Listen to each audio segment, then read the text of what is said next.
feliz de la vida.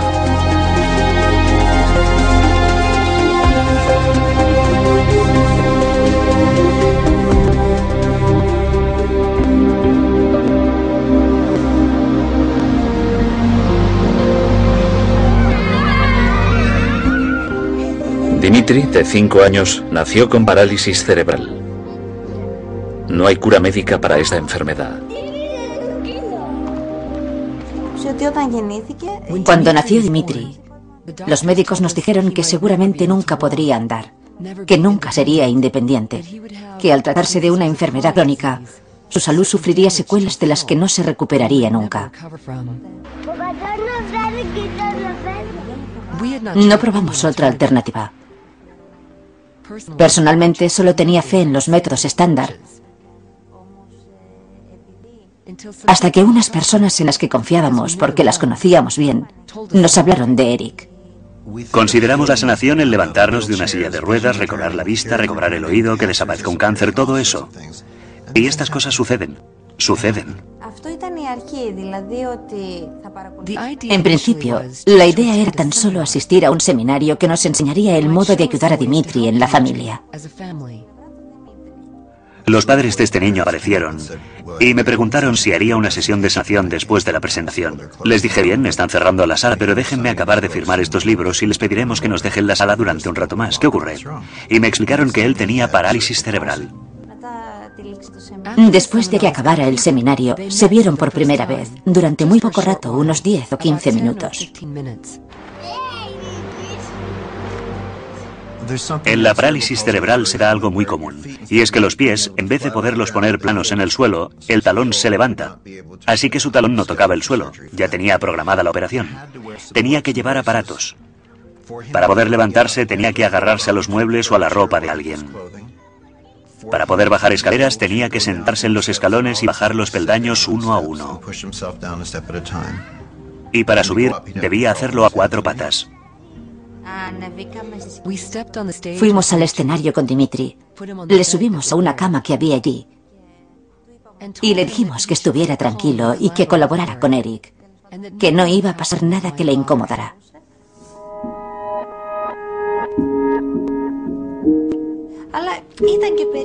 Nos resultó muy raro pensar que ese hombre intentara curarle usando las manos y además sin tocarle.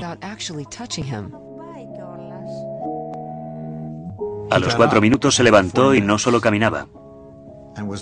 Estaba saltando y corriendo. Fue una gran sorpresa y una gran alegría para nosotros.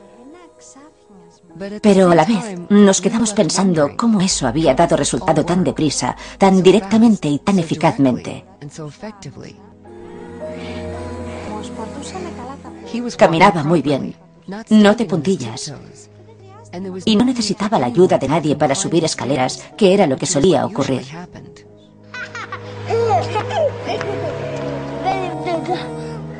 Otros niños suben escaleras todos los días sin problema. Pero Dimitri no podía hacer eso. De modo que conseguir esas cosas era muy importante para él. Me lo volvieron a traer para otra sesión. Tenía una de las manos cerradas. Yo no lo sabía. Me miró y en griego me dijo, mira, puedo abrir la mano. Estaba perfecta.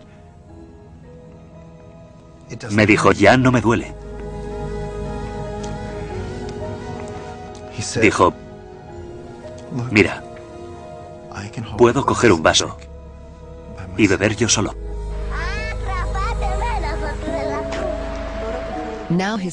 Ahora tiene el puño abierto, está relajado y colabora con la mano izquierda mucho mejor, lo que es de gran ayuda. Ya no tiene el puño cerrado, eso le incomodaba mucho. Y cuando quiere darnos un abrazo, antes solo lo hacía con un brazo. Ahora nos da un abrazo de verdad y dice, mirad, puedo hacerlo, ya soy mayor.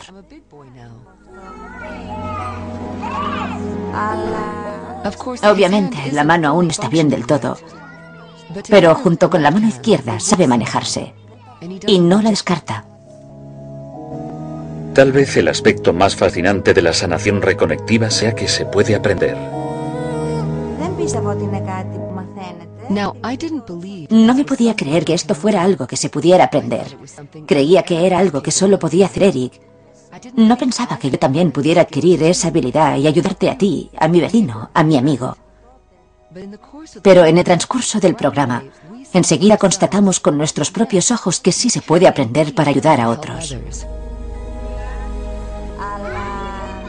Si ves el ejemplo en carne y hueso delante de ti, como nosotros vemos a nuestro hijo, entonces creo que sí, lo crees.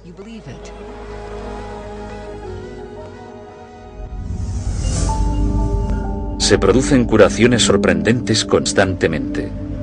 Aún así, la medicina alopática tradicional no tiene un modelo o explicación del por qué se dan estas curaciones. No comprendemos cómo incluso la cosa más sencilla, como la curación de una herida, que es lo más habitual que cualquier niño ha experimentado, no logramos entender del todo cómo ocurre eso. La respuesta puede encontrarse en el profundo cambio que está experimentando nuestra concepción de nuestro universo. Prácticamente todas las culturas ancestrales y las culturas indígenas han considerado el universo como una unidad, como un círculo, y el hombre como centro de él. Pero fueron los descubrimientos de Isaac Newton y de René Descartes los que desmontaron la estructura de nuestro universo y crearon este modelo de maquinaria y de relojería en el que la mente está separada del cuerpo y en el que estamos separados unos de otros. Y esa idea de la separación es la base del pensamiento occidental. Ahora bien, Newton describió un universo sin anomalías de cosas separadas que operan en el espacio y el tiempo según leyes fijas.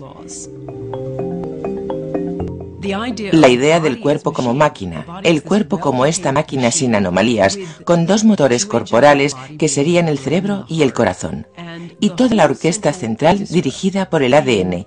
Ese es el modelo que tenemos. Y creemos que los distintos procesos están localizados en ciertas partes del cuerpo. La mayoría de todo esto es incorrecto. El cuerpo está totalmente descentralizado. No hay un cerebro central en sí. El cerebro sería algo así como el receptor de una antena. Sería más bien un transductor de información, un receptor y un transmisor de información, pero no el almacén central de esa información. En nuestro mundo convencional de bioquímica y biología celular, nos centramos en una creencia newtoniana del mundo material. A lo largo de la historia de la ciencia, nos centramos en la realidad mecánica y hemos descartado el concepto de energía y de campos como información y biología. Esa es la perspectiva newtoniana que afirma, centrémonos en la materia, no prestemos atención a todo lo demás. Pero ahora nos estamos dando cuenta que la mente es un campo energético de pensamiento, que se puede leer con cables de electroencefalograma en el cerebro, o con un nuevo método aún más interesante llamado magnetoencefalograma, MEG. Mientras que con el electroencefalograma colocas cables en la piel y se lee la actividad cerebral, el magnetoencefalograma es una sonda en el exterior de la cabeza y lee los campos de actividad neuronal sin ni siquiera tocar el cuerpo. Así que básicamente indica que cuando estamos procesando con el cerebro, emitimos campos. De 1875 a 1920 hubo un gran avance en la bioquímica. Y fue entonces cuando se pensó que, como somos una máquina química, la solución es darle al cuerpo las sustancias químicas adecuadas y te mejorarás. Hasta cierto punto eso es cierto. Pero al parecer esto no se puede aplicar a las enfermedades crónicas. Es cierto a corto plazo. Por entonces se produjo una importante escisión intelectual en la física, porque el antiguo mundo newtoniano, el universo reloj, se estaba reforzando. Y unos cuantos excéntricos en Dinamarca, Alemania y en menor medida en Inglaterra desarrollaron la física cuántica y afirmaron que no funciona del modo que se decía que funciona. La cosa no es así. Y se encontraron muchas anomalías en la física que no podían explicarse. Y el resultado de esto fue que la idea antigua de un universo mecánico, donde todo ocurre por una razón concreta, debía descartarse. La física cuántica cambió nuestra percepción de la realidad hace más de 80 años. Sorprendentemente, este nuevo punto de vista aún ha de incorporarse en nuestro modelo de biología actual. El principal problema con el modelo biológico actual es que es reduccionista y mecanicista. Eso significa, primero, que intenta explicarlo todo en términos de pequeñas partes, en general moléculas, porque son los componentes más pequeños de los organismos. Y en segundo lugar, intenta considerar el organismo como una máquina que funciona sencillamente en términos de física y química. Se supone que las reacciones químicas en el cuerpo son centrales, y la razón principal por las que ocurren, según la teoría actual, es por la colisión molecular, de modo que una molécula colisiona con otra y es así como contienen esta información y cómo tenemos una cascada de procesos químicos. Si pensamos en una célula cualquiera, una célula es como una piscina y las moléculas son como un par de pelotas de tenis en esa piscina. Y según esta teoría, una pelota de tenis debe encontrar otra pelota de tenis en esa inmensa masa de agua y hacerlo de forma instantánea. Y se supone que eso explica los millones de actividades instantáneas que tienen lugar en nuestro cuerpo a cada segundo. Y eso es absurdo. El sistema de control existente de la medicina moderna son las enzimas, las hormonas, no la conciencia, no las emociones, no el campo corporal. Todo lo que hay ahí como sistema de control son enzimas y hormonas. Y a nosotros esto nos parece poco acertado para explicar toda la magnificencia del comportamiento y las enfermedades humanas y todo eso. Es imposible. La medicina actual sigue trabajando con los antiguos paradigmas de la física que se remontan a la época de Newton y la primacía de la materia. La física moderna hace mucho que eliminó ese paradigma y entiende que no es la materia, sino la mente o el espíritu lo que es primordial. Aunque no se define como espíritu, sino como campos de energía inteligente. Consideramos la ciencia como una especie de verdad absoluta y como una historia que ya se ha escrito. Pero la realidad es que la ciencia es una historia relatada por capítulos, y cada nuevo episodio suele pulir o cambiar por completo lo que se ha dicho antes. Este péndulo intelectual oscila y está oscilando hacia la idea del holismo y teniendo en cuenta cómo funciona un sistema como un todo. Por el contrario, los médicos empezaron a observar cómo funciona cada célula en particular y se centraron en un nivel celular. Eso se lleva haciendo cientos de años, vale, lo entendemos bien, pero no entendemos cómo se comunican las células entre ellas y cómo manejan la información.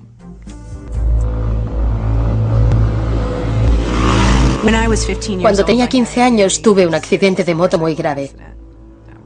Iba en una moto en la que no debería haber ido.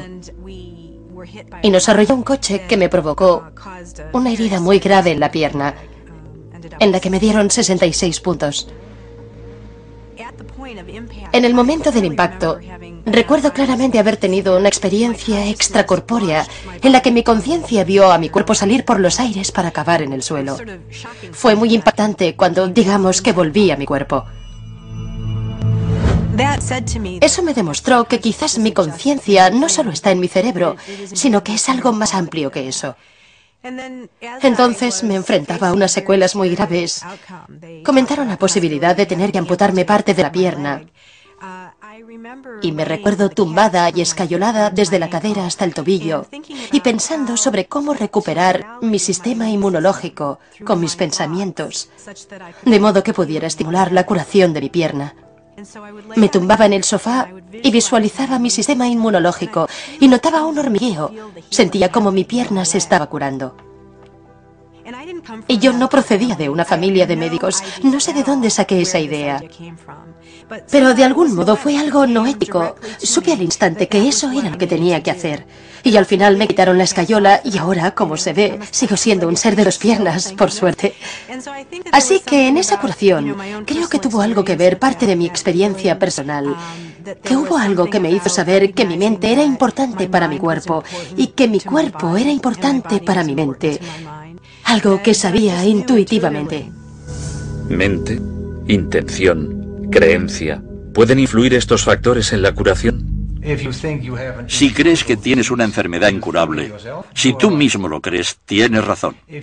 Si crees que tu problema se puede curar, entonces también tienes razón.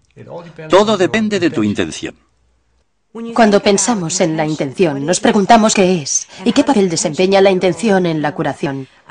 La intención desempeña un papel cuando pensamos en cómo nuestros pensamientos, nuestras emociones y nuestras cogniciones influyen en nuestro sistema inmunológico y en nuestro sistema endocrino. Y sabemos que esto es así. Sabemos que las personas que sufren de mucho estrés, por ejemplo, tienen una capacidad menor para que sus sistemas inmunológicos funcionen bien. En los laboratorios se ha descubierto en los últimos 15 o 20 años, por ejemplo, que la intención tiene efectos físicos. Por ejemplo, hace poco llevamos a cabo un estudio en el que reunimos parejas, uno de cuyos miembros tenía cáncer. Y cogimos a la pareja del paciente que tenía cáncer y le formamos en lo que denominamos programa de intención compasiva. Se les invitó a participar en un programa de formación. Gran parte tenía que ver con la meditación, con la apertura del corazón, con las energías sutiles. Y asistieron a este programa de formación y les pedimos que se fueran a casa y siguieran practicando esta intervención durante 8 semanas.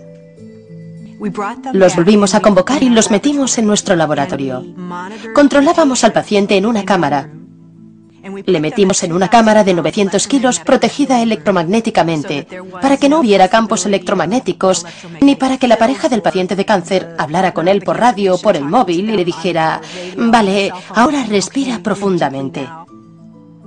Así descartamos cualquiera de estas explicaciones convencionales. Mientras tanto, la pareja, que había asistido al programa de formación, se sentaba en otra sala y observaba la imagen de su amado por una pantalla de televisión por circuito cerrado. Y entonces, aleatoriamente, durante la sesión, se les pedía que enviaran intenciones amorosas y compasivas al paciente. El objetivo era ver si podíamos hallar correlaciones entre la intención de esa persona y la actividad fisiológica de la otra.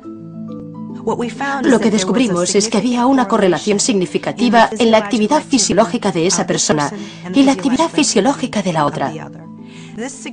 Y esto sugiere que hay algún medio por el que la información se transfiere que no se puede explicar con el modelo convencional newtoniano de causa y efecto.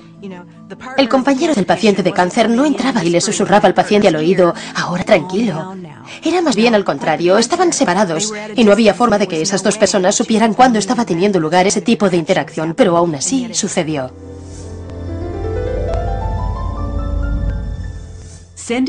Enviar una intención de que estoy mejor, enviar información convincente de que estoy mejor, es enviar información al cuerpo para que se corrija. Porque, como decimos, un pensamiento también es energía física. Y también envía información al cuerpo. Está perfectamente demostrado que nuestro sistema de creencias afecta a cómo nos comportamos y a cómo actuamos. Y también afecta a nuestra forma de vida. Así que si no creemos que podemos ayudarnos a nosotros mismos, seguramente no podremos. Si no creemos que la información positiva es útil para nuestra salud y bienestar, entonces seguramente no lo será.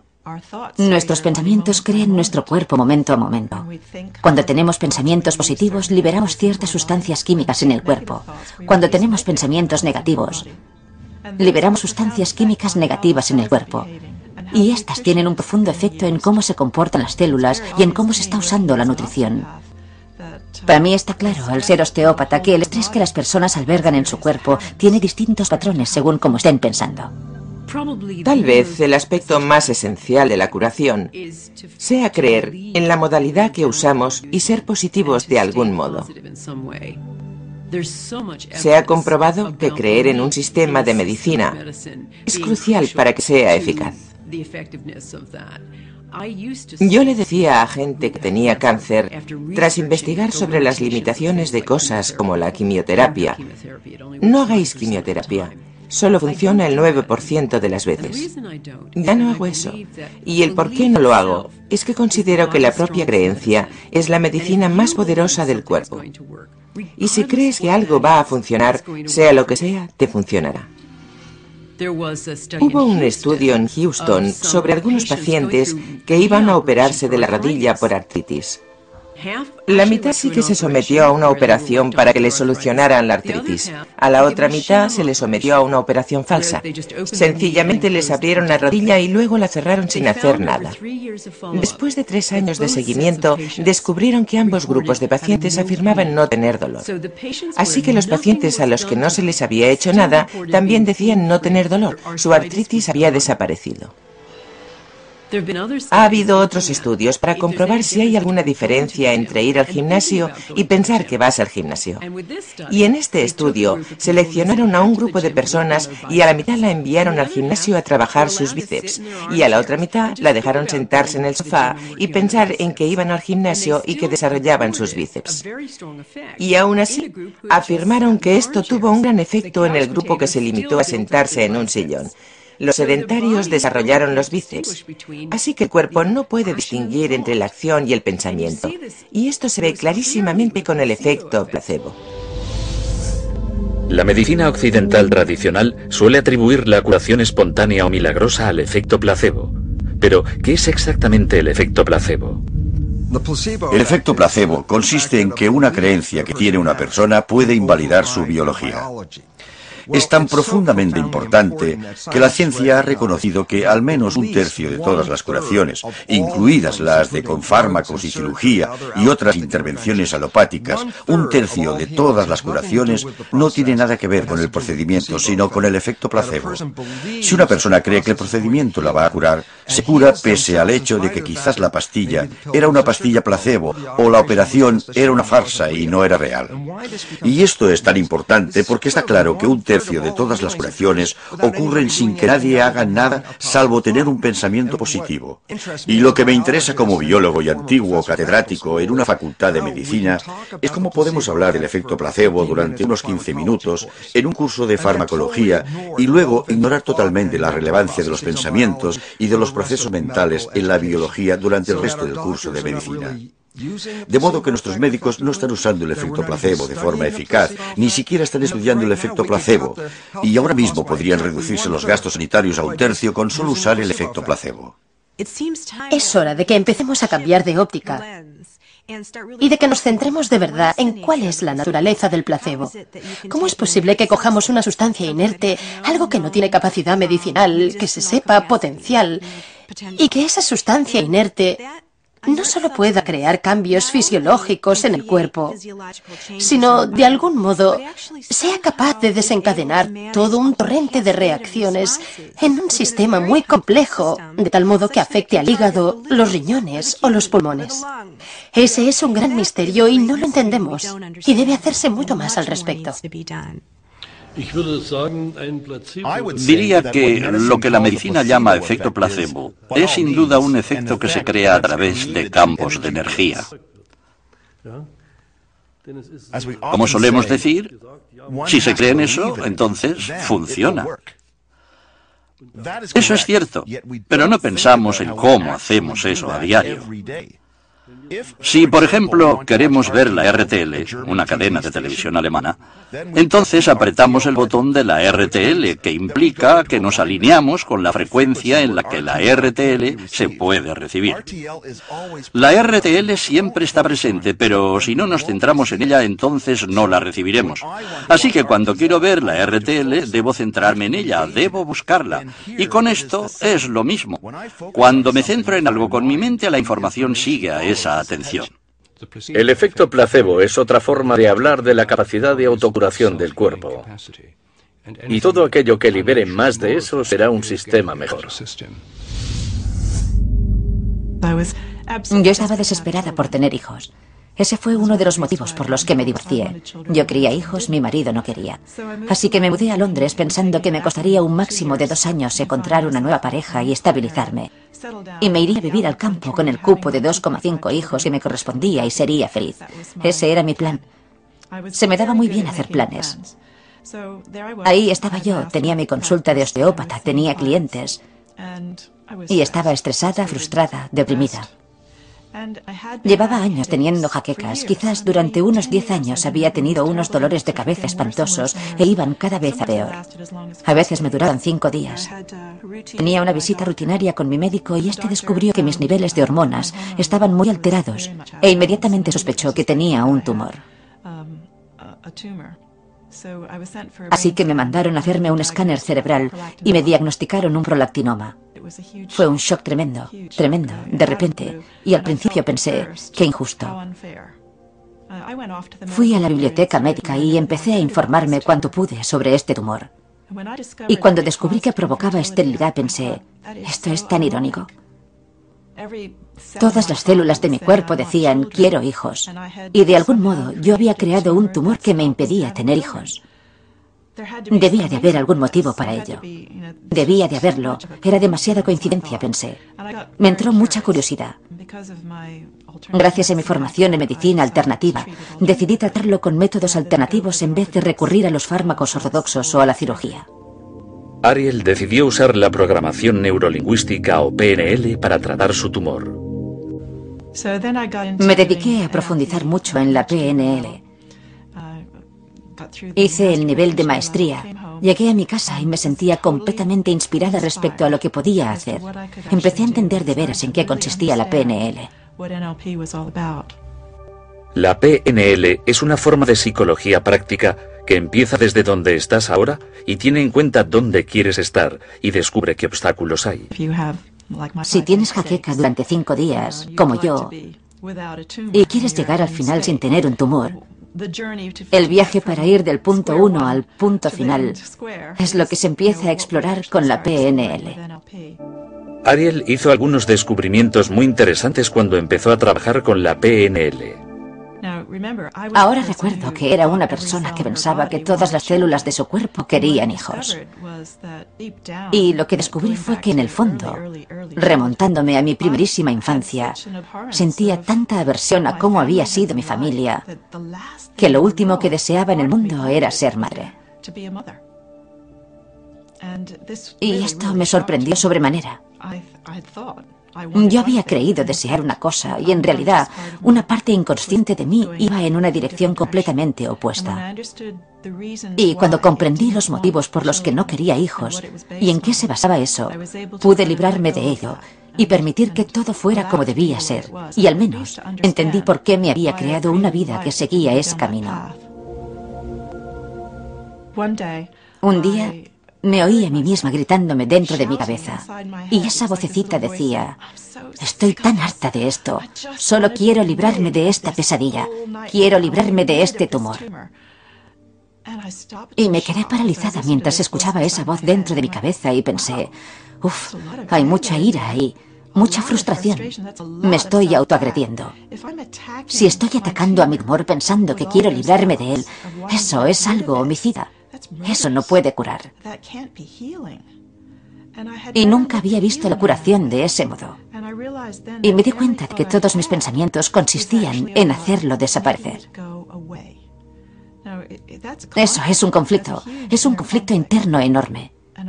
Y decidí analizarlo más detenidamente.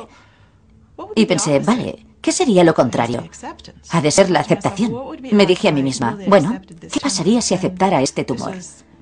Y esto ocurrió varios años después, pero fue sin duda un punto de inflexión para mi curación cuando me di cuenta de que mi tumor me había conducido a un viaje que yo nunca había planeado. Me había enseñado cosas que nunca me planteé aprender. Había cambiado mi profesión, había cambiado mi perspectiva, había aprendido muchas cosas sobre mí y sobre otros. Entendí cosas que nunca había entendido. Había conocido gente estupenda, maravillosa de todo el mundo. Gente de todo el mundo me había apoyado. Y me percaté de que me quería mucho más.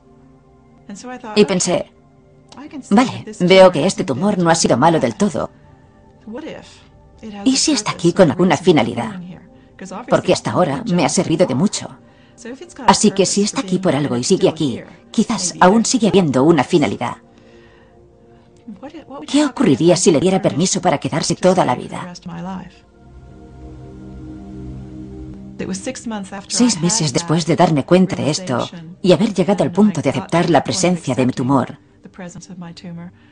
me hicieron unos análisis de sangre y fui a ver a mi especialista. Y para mi sorpresa, mis niveles de hormonas eran totalmente normales.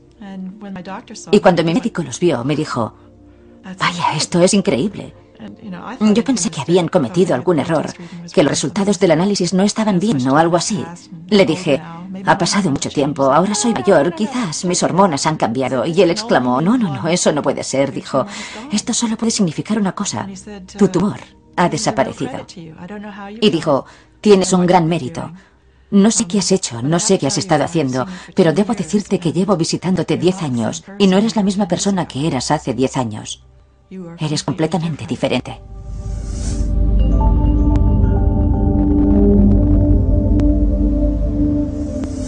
Cuando sufrimos un cambio emocional, por ejemplo, si pasamos de la frustración a la alegría, estos cambios emocionales, unos 14.000 cambios emocionales, se desencadenan instantáneamente en el cuerpo. Si pensamos en el transcurso de un día, todas las emociones que sentimos, los altibajos, la multitud de tesituras emocionales que tienen lugar a través de nuestras percepciones durante un día, comprobamos que las emociones crean montones de cambios en nuestra fisiología. De modo que tiene mucho sentido empezar a prestar atención a la dieta emocional, además de la dieta física. Esa es una de las claves para tener mejor salud y, sin duda, para ralentizar el proceso de envejecimiento. Las emociones negativas intensas solo nos degeneran. Los estados emocionales positivos nos regeneran. Es algo matemático. Sintamos más amor, más comprensión, más agradecimiento y nuestra salud tendrá más ocasión de mejorar y seguir así.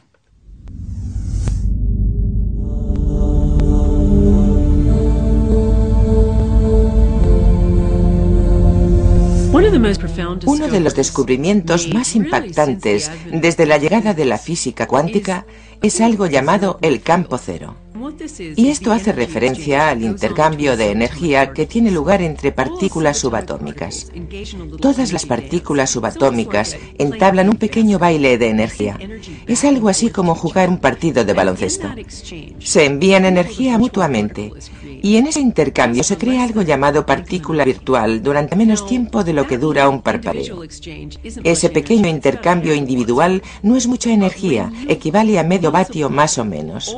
Pero si multiplicamos todas las partículas subatómicas que realizan este intercambio de energía en todas las cosas, en todo el universo, el resultado es una cantidad de energía inconmensurable, toda ella en el espacio vacío, como un telón de fondo con sobrecarga.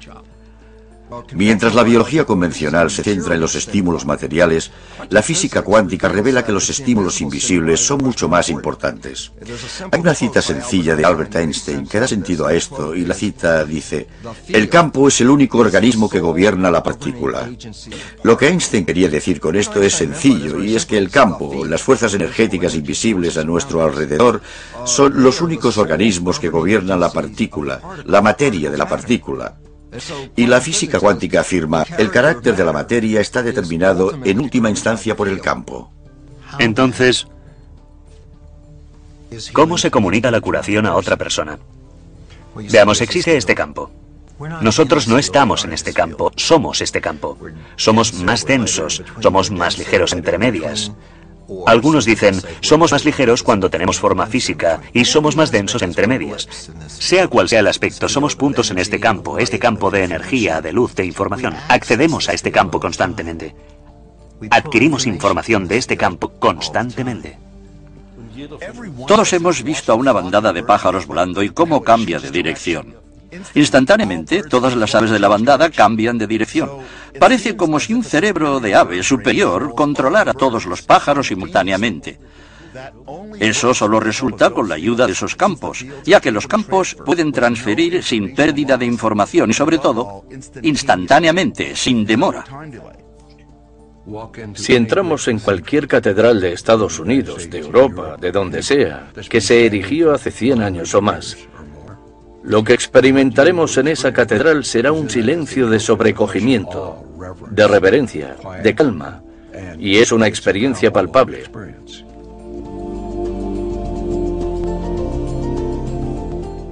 ¿Por qué esto es así? Es así, porque durante cientos de años, la gente que ha entrado en esa catedral lo ha hecho con su mejor disposición, ha ido a rendir culto, y en ese estado mental en el que las emisiones cuánticas del cuerpo y cerebro se emiten allí, esa catedral las absorbe, y en siglos posteriores retroalimentan a los feligreses que entran allí.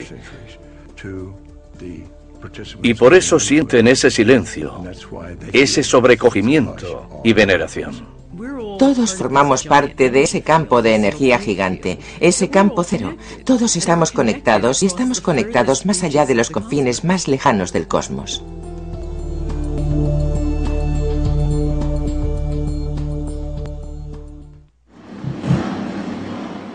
Fijémonos en una patinadora sobre hielo. Hay cosas que hace que son inexplicables en términos de impulsos nerviosos. Los impulsos nerviosos y las reacciones químicas son demasiado lentos como para explicar las sutilezas de la vida.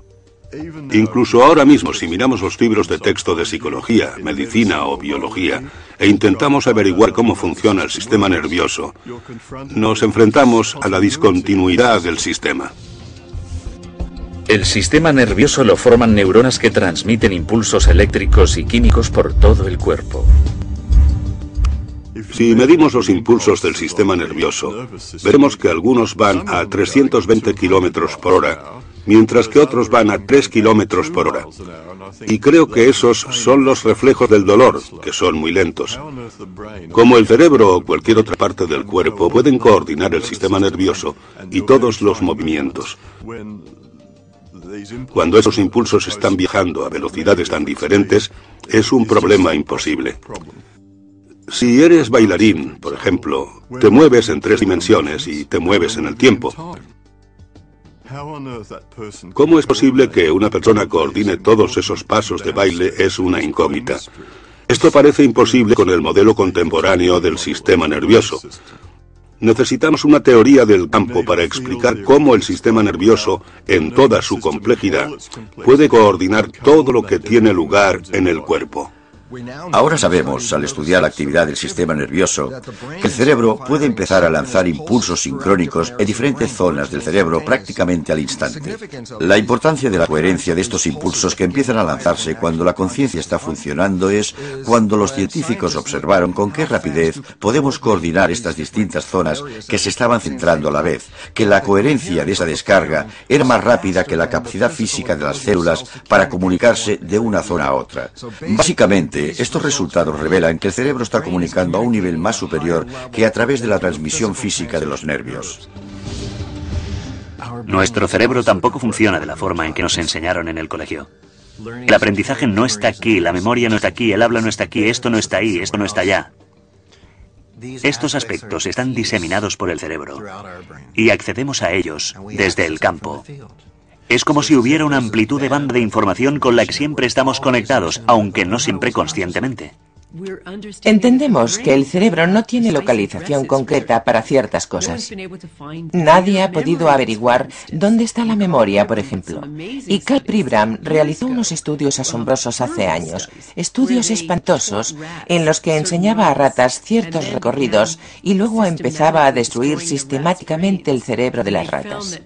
Y descubrieron que por mucho que se redujera su cerebro, las ratas quizás tuvieran problemas motores horrorosos, pero seguían una y otra vez recordando el recorrido. Y a raíz de eso, Pribram comprendió que no se puede afirmar que la memoria tenga una localización concreta, que no está tan confinada. Y en realidad, mucho más allá, que la memoria quizás no exista dentro del cráneo en absoluto, sino en algún lugar en el campo. Y en consecuencia, en vez de tener un sistema localizado, centralizado, es más bien un paradigma en el que el cuerpo es una interacción. No es algo que acaba aquí, es algo que acaba ahí fuera. Y que hay una interacción entre nosotros y el entorno, entre nosotros y el campo en todo momento. Yo tenía un problema en un riñón que me descubrieron con una resonancia magnética. Los médicos querían operarme, hacer una biopsia, y yo dije, no, no lo haremos. Yo tenía un sanador, Adam, un joven en Vancouver, que está desarrollando sus dotes como sanador. Él quiso trabajar en ello. Durante un mes trabajamos en ello una vez a la semana. Por medio de una simple fotografía, Adam puede percibir el campo corporal de una persona a través de una imagen holográfica. Ve zonas donde el flujo de energía está bloqueado, lo que indica enfermedad o lesión. Por medio de su intención para curar, manipula la energía y la información para eliminar esos bloqueos y permitir al cuerpo que cambie.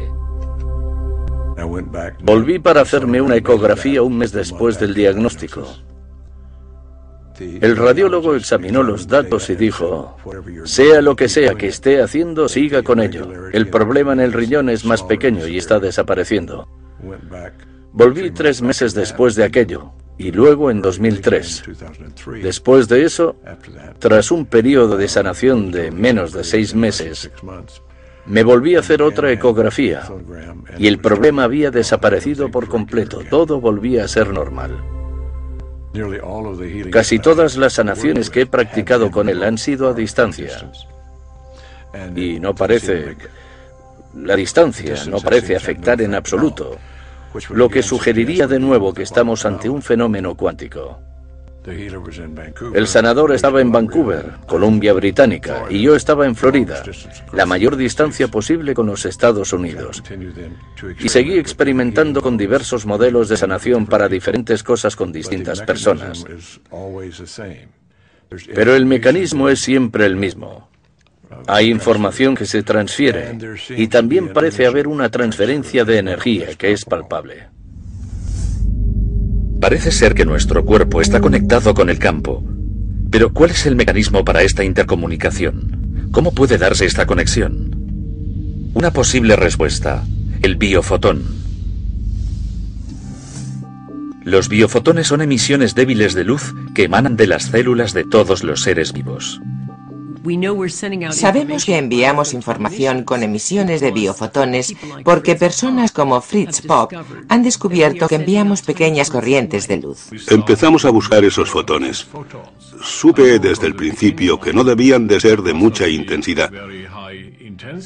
Pero estaba claro que esos fotones estaban en todas las células internas.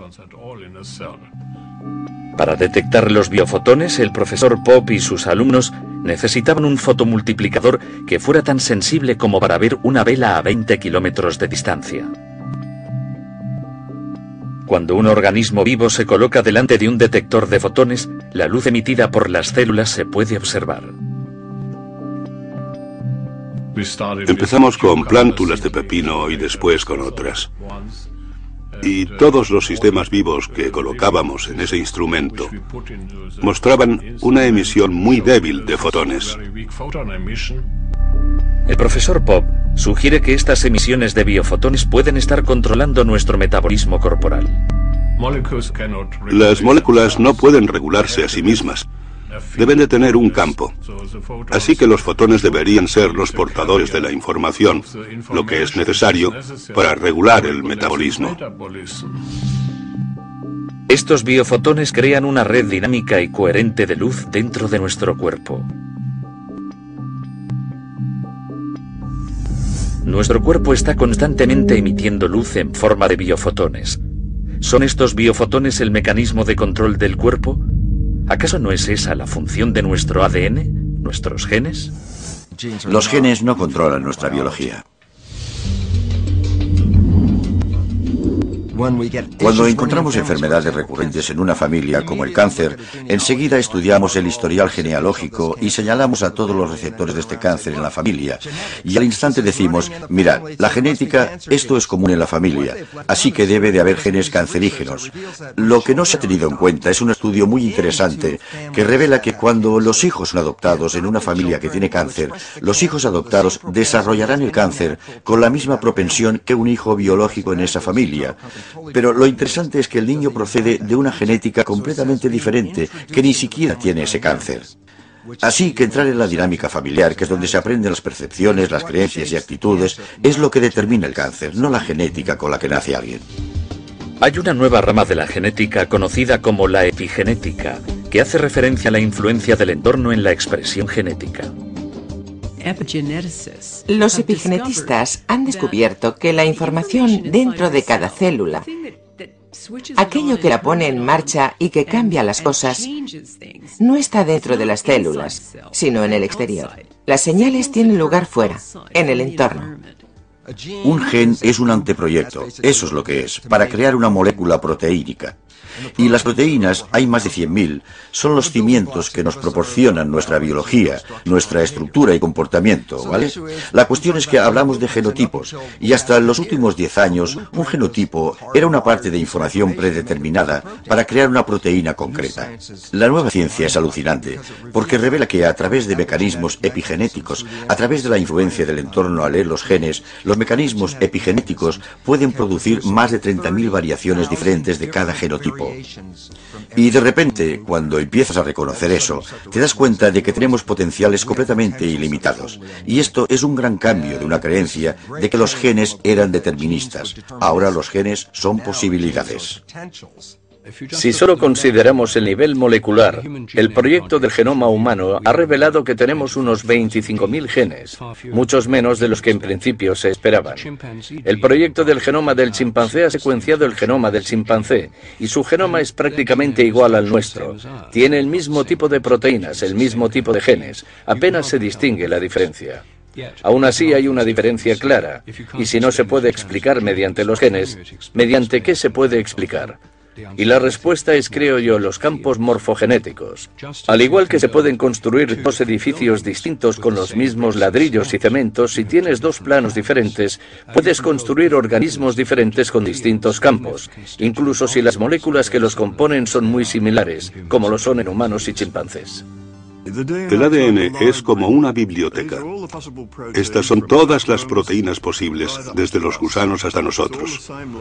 Es la misma biblioteca, pero debes saber qué libro sacar de la biblioteca. Este es el gran problema de la genética. Tratar de explicar cómo el cuerpo sabe qué libro sacar de la biblioteca genética.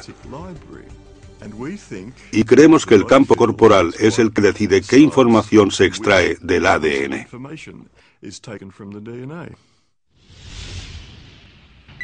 Muchas culturas ancestrales han explorado el sistema energético del cuerpo. Hoy en día, los investigadores especulan sobre si el cuerpo tiene un campo de energía, conocido como campo morfogenético o campo corporal. Hay una jerarquía de campos que organizan nuestro cuerpo. Está el campo de todo el cuerpo, están los campos de los órganos y luego los campos de los tejidos y los campos de las células dentro de estos. Los campos de nuestro propio cuerpo están dentro y alrededor del cuerpo. Hay un campo global y luego están los campos subsidiarios, campos modulares para los brazos, piernas y los distintos órganos. La ventaja de los campos es que son intrínsecamente holísticos. Todos los campos son holísticos. El campo gravitatorio no se puede dividir en partes. Si cortamos un platelminto en 10 partes diferentes, cada parte puede dar lugar a un gusano nuevo. ¿Cómo es posible? Si fuera una máquina, eso no pasaría. Si cortas una máquina, lo único que conseguirás será romperla. Pero si cortas un imán, un sistema de campo, entonces por muchos trozos de pequeños imanes que consigas, cada uno tendrá un campo magnético completo. Y fue esta analogía con los campos magnéticos lo que llevó a los biólogos del desarrollo a sugerir la idea de campos morfogenéticos por primera vez. Y esto fue en los años 20. Y este campo ahora es un concepto crucial en la biología del desarrollo. No se pueden entender de verdad cómo los organismos se desarrollan sin él. Todos los humanos iniciamos la vida como una única célula que crece y se divide, y se desarrolla en los diversos órganos y miembros del cuerpo. ¿Cómo saben estas células en qué convertirse? Ha desconcertado a los científicos y derivó en la idea de campos de control en biología. Ya hemos descubierto que hay distintas partes del campo corporal, algunas de las cuales se relacionan con los músculos y el tejido conjuntivo. Otra parte del campo corporal está relacionada con el cerebro y con el sistema nervioso, y otra con el campo mórfico, que conecta con el ADN y la información genética del cuerpo. De modo que coincide con la medicina en muchos puntos. No difiere de la medicina, tan solo va un poco más allá conceptualmente. Estos campos energéticos pueden proporcionar la información necesaria para controlar el cuerpo. ¿Cómo sabe el cuerpo mantener su temperatura a una temperatura concreta? ¿Quién decide cuál es la tensión arterial correcta para esa persona? Nadie lo sabe, y lo que afirmamos como idea holística es que el campo corporal decide sintonizar, girar todos los botones. Los campos morfogenéticos, o más en general, campos de información, son sistemas de control por encima del nivel molecular o el nivel bioquímico. Son sistemas que organizan el cuerpo, organizan el organismo en desarrollo. Las plantas también lo tienen, y todos los animales. Y mantienen la forma del cuerpo. Ayudan a los cuerpos a recuperarse de enfermedades o lesiones. Están detrás de una regeneración, por ejemplo. Aún podemos ir más allá y afirmar que el cuerpo humano en realidad es información estructurada. O en otras palabras, que el cuerpo humano es un campo de energía. Un campo de energía de ondas estacionarias, escalares, que están organizadas proporcionalmente, estructuradas y contienen gran cantidad de información. Creo que necesitamos un modelo del cuerpo basado en el campo para poder integrar distintas formas de curación o medicina en una comprensión coherente. El campo corporal es un campo energético que contiene patrones de información. Todos los órganos de nuestro cuerpo generan su propio campo específico. Un órgano en concreto parece generar campos significativos que afectan a todo el cuerpo. El corazón es el emperador del sistema. El hígado y todos los órganos tienen otras tareas, pero el corazón lo gobierna todo. Hay un concepto en medicina llamado cardiología energética que afirma que las señales producidas por el corazón son todas vitales para la regulación. El corazón está constantemente emitiendo sonido, ondas de presión, calor, luz, señales eléctricas, magnéticas y electromagnéticas. Todas las células del cuerpo están recibiendo estas señales de distinto tipo en diferentes momentos, porque viajan a diversa velocidad a través del sistema circulatorio. El corazón genera la mayor señal rítmica y electromagnética en el cuerpo. Si consideramos este campo magnético una onda portadora, está siendo modulado con información. Es la onda portadora de información. Y los experimentos que realizamos dejan claro que se modula con patrones emocionales. En otras palabras, si nos sentimos enfadados, frustrados o irritados, la información que queda grabada en ese campo magnético es muy diferente a si sentimos afecto, amor o compasión hacia alguien. Se ha descubierto que el corazón tiene patrones de latido rítmicos que pueden ser incoherentes o coherentes. Estos patrones están íntimamente relacionados con nuestras emociones y con cómo nos sentimos. Cuando el patrón del latido rítmico es fluido y metódico, se llama ritmo coherente. Y ese ritmo coherente alinea o sincroniza el ritmo cerebral, el sistema nervioso, los órganos y las glándulas corporales. Todos danzan en armonía con ese ritmo coherente del corazón. Las emociones positivas, las que solemos llamar positivas, como el amor, el agradecimiento, el cariño, el perdón, la gratitud, todas causan un patrón cardíaco muy distinto al de las negativas, como cuando sentimos ira, irritación o ansiedad. Estas crean lo que denominamos ritmos incoherentes o patrones desordenados.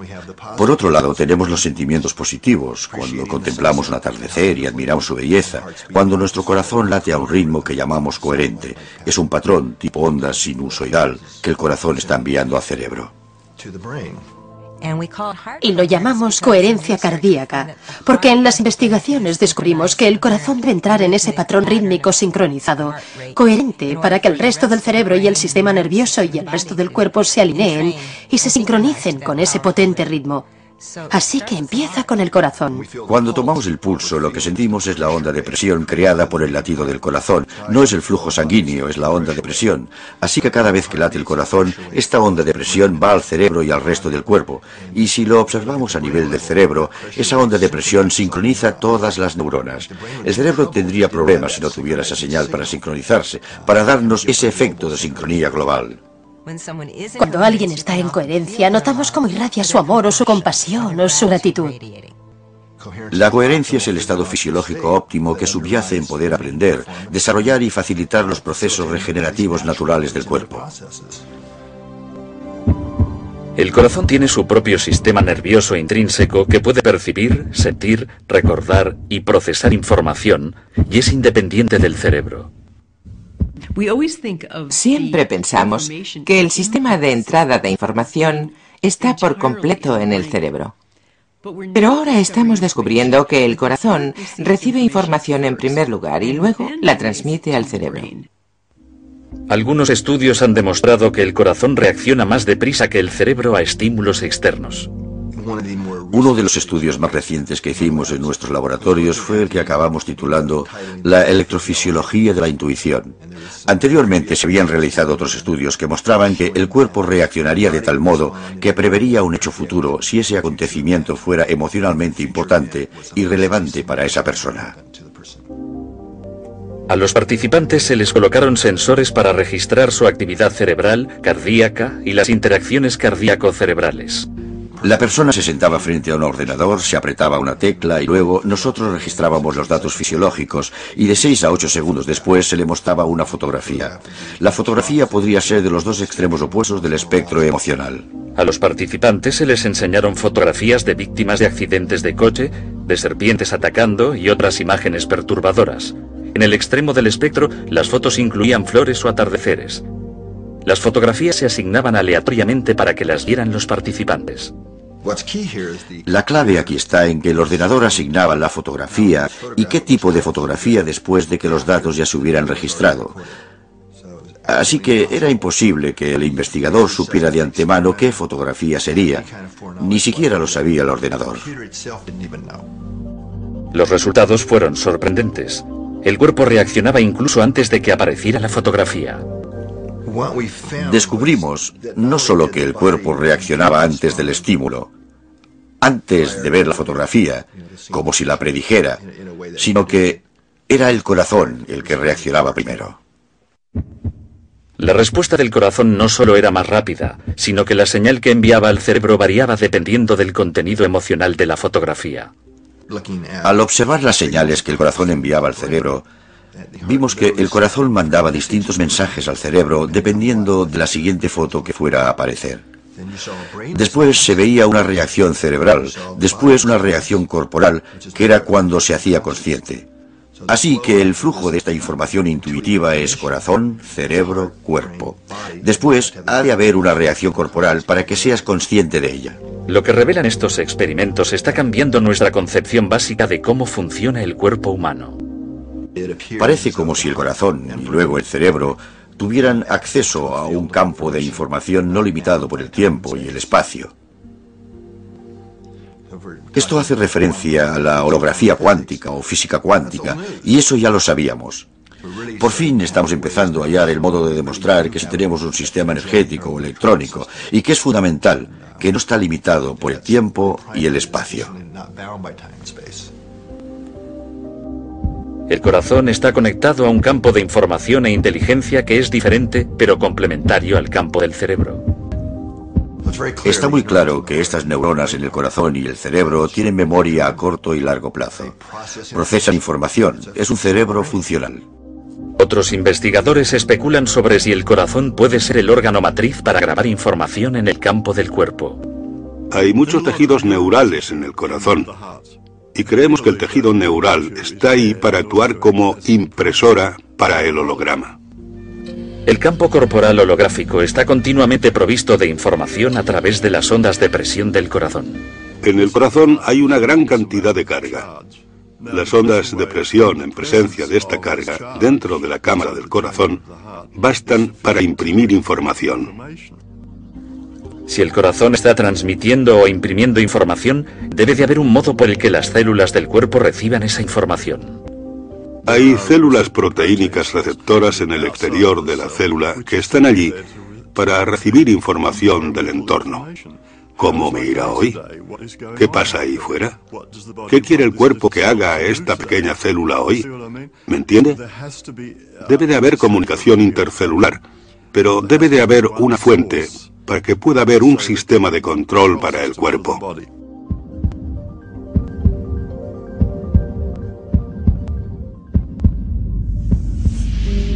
Este sistema de control envía información al cuerpo a través del campo corporal. Pero, ¿qué es exactamente la información? Consideramos el cuerpo como un sistema abierto, tanto material como energético de intercambio dinámico, y lo es. Hemos de comer, pongamos, 1 tonelada de alimentos al año, y la mayoría de ella se distribuye. Toda esa comida, de algún modo, se asimila en el cuerpo, que permanece muy estable durante largos periodos.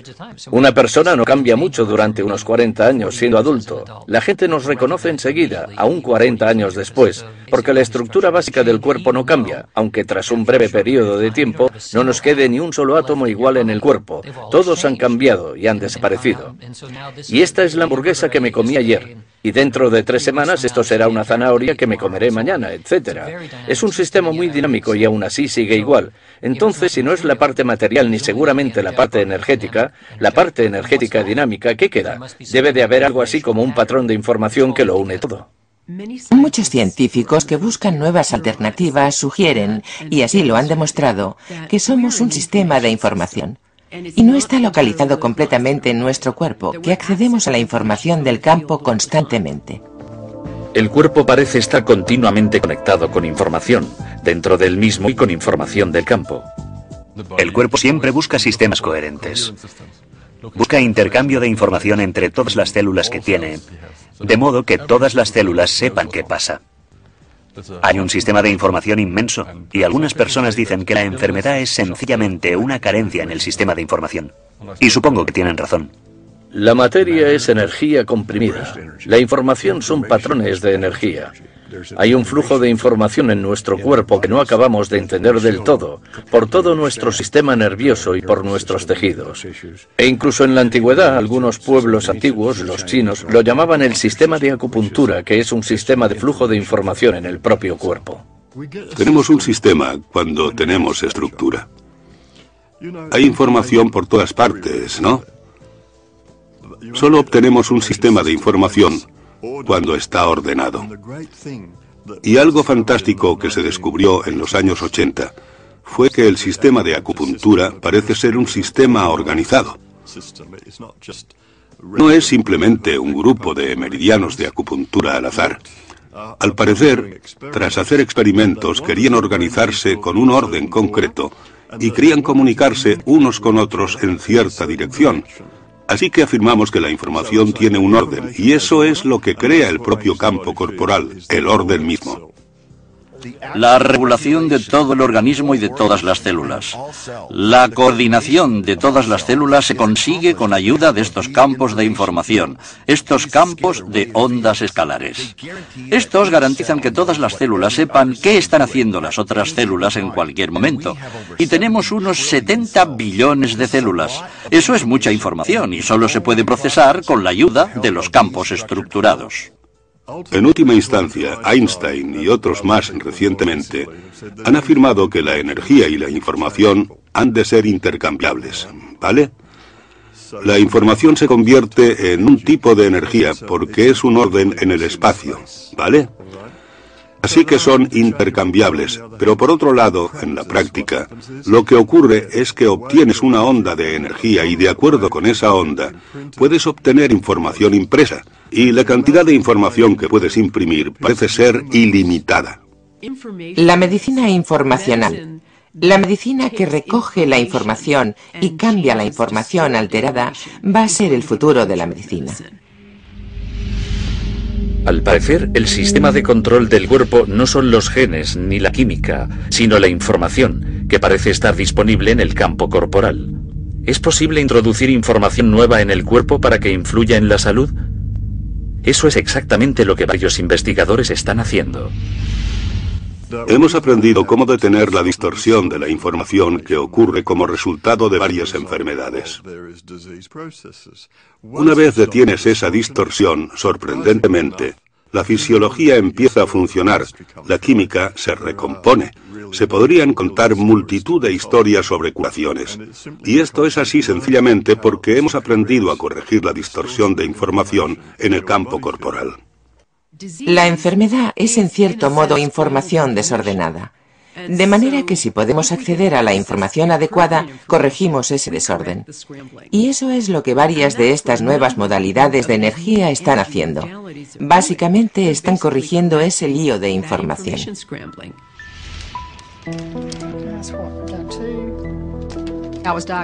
A mí me diagnosticaron cáncer de tiroides cuando tenía 20 años. Y como consecuencia de ello, me tuvieron que operar y me extirparon toda la glándula tiroides, salvo una cuarta parte. Desde entonces, he tenido que tomarme una hormona sintética para obtener la hormona tiroidea que necesitaba. Unos años después me diagnosticaron el síndrome de fatiga crónica y algunos años después fibromialgia. Y claro está, cada vez estaba más y más enferma. Mi marido tenía que sacarme de la cama si quería levantarme. Tenía que darme de comer, incorporarme en la cama y darme de comer. Empeoró hasta el punto de que yo tenía que bañarla y llevarla de la cama hasta el baño y cosas de ese tipo para que pudiera salir adelante en un día cualquiera. No sabían qué hacer con ese tipo de enfermedad. Más o menos me dijeron que debía vivir con ella. Yo no podía ayudarla. Y por muchas cosas que me dijera, lo que le doliera o lo mal que se encontrara o que le pasara, yo no podía ayudarla, ni tampoco nadie más, o eso creíamos. Mi médico al final me dijo: Vanessa, verás, ya no sé qué hacer por ti en este punto. Lo único que puedo hacer es recetarte fármacos para aliviarte un poco. Pero te aconsejaría que fueras a esta nutricionista. Y quizás ella te pueda ayudar a ver qué puedes comer, o al menos a que puedas empezar a obtener nutrientes de algo.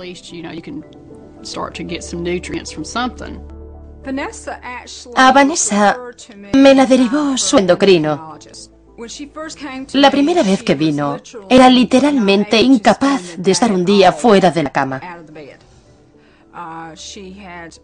Había perdido una cantidad impresionante de peso. Era alérgica a casi todo. Tenía muchos problemas para encontrar alimentos que pudiera comer. Y por eso me había debilitado tanto. Tenía el interior de la boca lleno de úlceras. En los labios tenía varias llagas, pero no de las que salen cuando estás resfriado. Y tenía el pelo estropajoso y se le caía. Lo primero que hice fue la prueba de nutrienergética. Este sistema está diseñado para determinar las áreas de distorsión en el campo corporal. Al cuerpo se le proporciona información nueva al ingerir gotas en las que se ha grabado un patrón de información. Empecé dándole las dosis que le habría recetado a un niño, porque sus campos de energía eran muy débiles. Así que empezamos con mucha cautela. Una mañana me desperté, tras haberme visitado con Débora durante unos 2 meses, y sentí algo que jamás había sentido. Y supe que esa era la solución. Y me sentí tan bien que me eché a llorar. Me senté en la cama y lloré, y lloré, y lloré. En unos 6 meses alcanzó un nivel de energía en el que el cuerpo estaba empezando a transmitir mensajes con mayor eficacia. Con cada paso que íbamos dando, ella mostraba cambios sorprendentes en su salud. Desde el punto de vista de un hombre del sur, típico de campo, así me crié yo, al principio me sonaba cosa de magia, ¿sabe? Y tenía mis dudas y me costó aceptarlo un poco, pero ahora veo que es maravilloso. De veras que lo es. Ahora estoy lo bastante sana como para poder volver a llevar una vida que considero normal. Porque ahora puedo limpiar mi propia casa, puedo cocinar, incluso puedo trabajar en el jardín, hasta puedo lavar el coche. Puedo hacer cosas que jamás pensé que podría volver a hacer otra vez. Ha dado un cambio de 180 grados, un cambio total. De veras que sí. Lo cierto es que no sé cómo explicar lo diferente que me siento. Es como si hubiera muerto y hubiera resucitado. Y nunca pensé que volvería a sentirme así otra vez. He recuperado mi vida. He recuperado mi vida y es magnífico.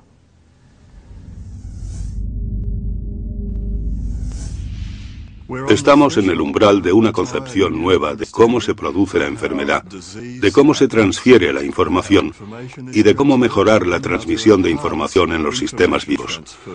Las enfermedades crónicas están aumentando en nuestra comunidad y creo que usando estos métodos de información podremos tratar las enfermedades crónicas que antes no se podían tratar.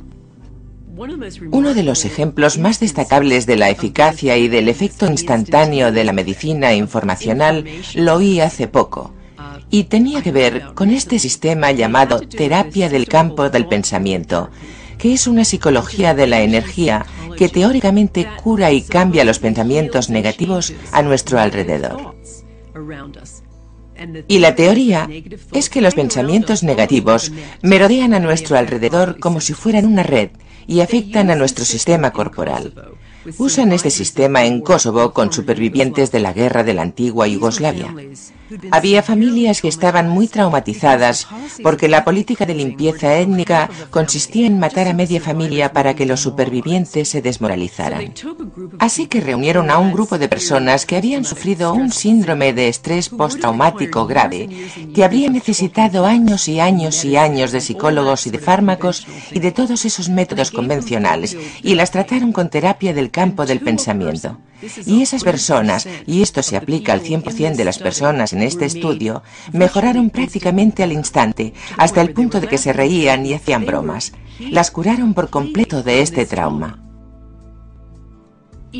Incluso los terapeutas de psicología de la energía se quedaron boquiabiertos ante la eficacia de esta modalidad. Pero esto solo nos muestra un pequeño ejemplo del poder que tiene la información como medicina.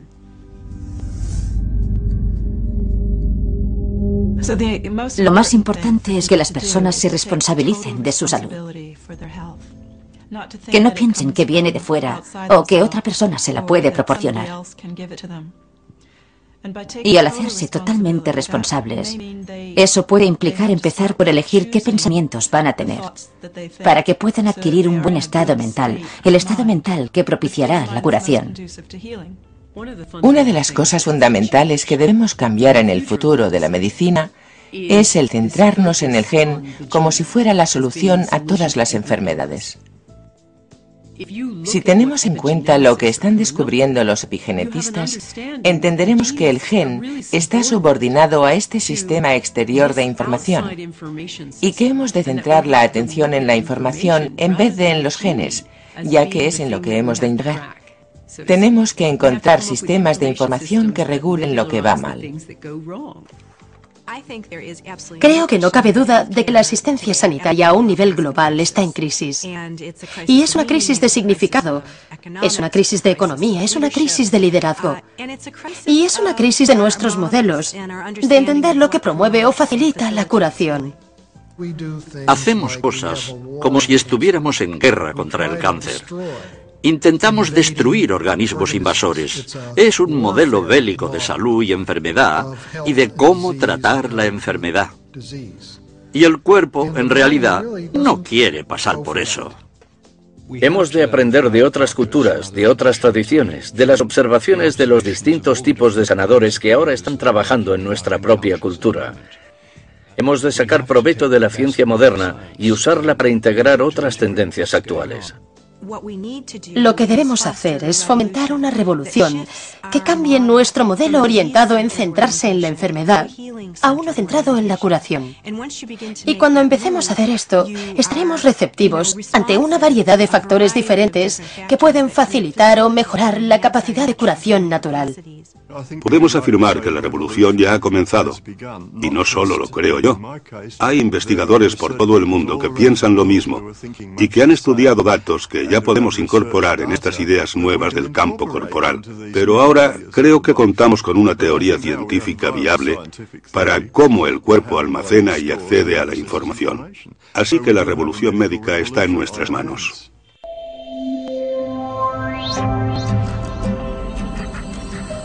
La matriz de la vida.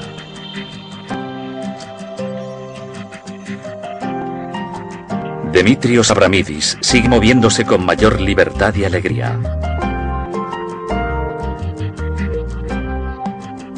Ariel Essex sigue viviendo sin su tumor cerebral.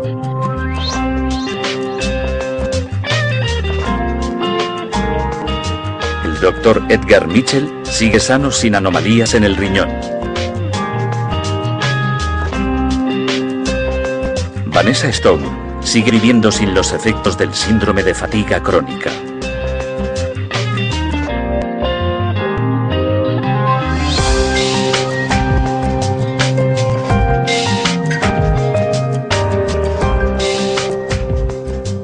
Parece haber una gran cantidad de pruebas que demuestran que podemos elegir la información con la que, casi como un electrón, podemos estar en todas partes a la vez.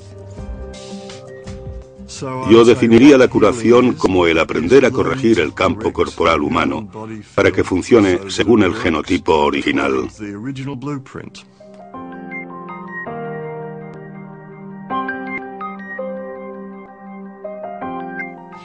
En última instancia, lo que me gustaría ver es un cambio de un modelo centrado en la enfermedad a otro centrado en la curación, y reconocer que la curación es un profundo misterio y que tenemos mucho que aprender. Y en vez de dar por hecho que tenemos las respuestas, estar abiertos a la posibilidad de que hay nuevas cosas por descubrir para mejorar la condición humana.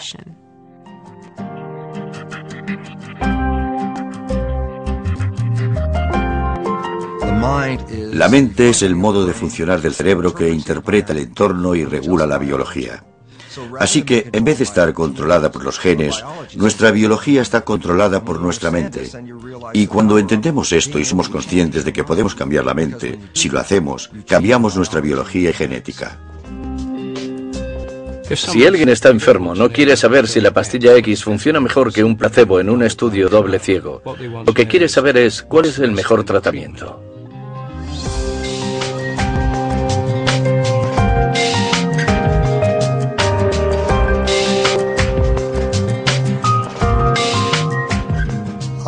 Creo que somos más poderosos de lo que pensamos. Creo que muchas de las técnicas médicas que estamos descubriendo, que son muy fructíferas, pueden practicarlas las personas en ellas mismas, una vez han entendido su propia energética. Está muy claro que la información negativa es dañina, o que si la aceptamos en nuestro cuerpo o en nuestro sistema de creencias, cambiará el modo en que reaccionamos y cambiará nuestro estado de salud.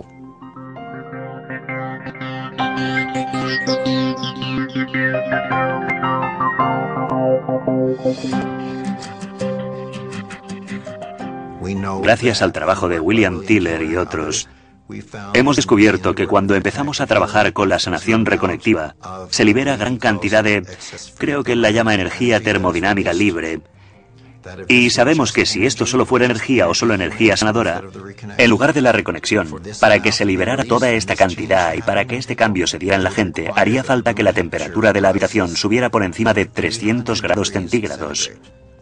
Lo que obviamente no ocurre, porque estamos accediendo a algo nuevo y diferente.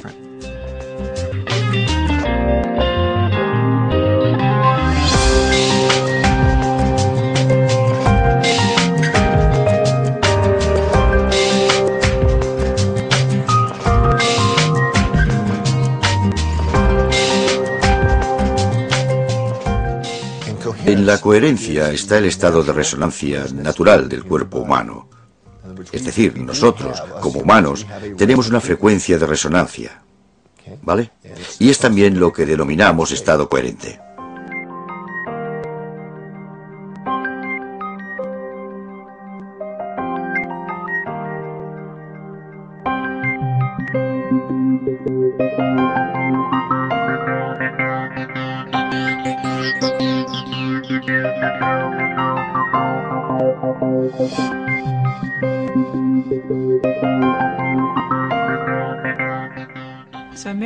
Un milagro empieza con un cambio de pensamiento. Es como cuando yo cambié mi forma de pensar en mi tumor y decidí que era mi mejor amigo y mi guía, en vez de que fuera lo peor que me había pasado en la vida. Ese fue el milagro. Cuando le di el permiso para quedarse el resto de mi vida, ese fue el milagro. La gente cree que es el resultado final, pero no es el resultado final. Es el cambio de pensamiento lo que causa un estado interior totalmente diferente.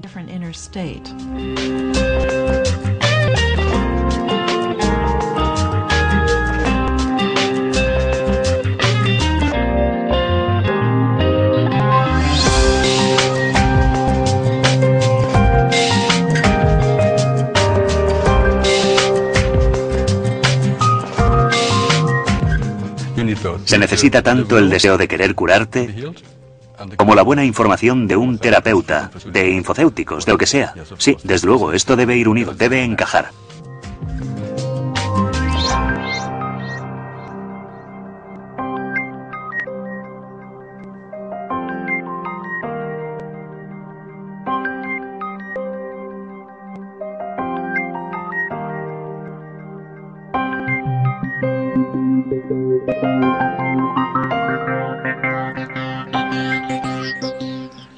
La curación es restaurar los mecanismos de autorreparación del cuerpo. Y eso es lo máximo que como médico se puede alcanzar, poder ayudar a tus pacientes a que restauren sus propios mecanismos de recuperación.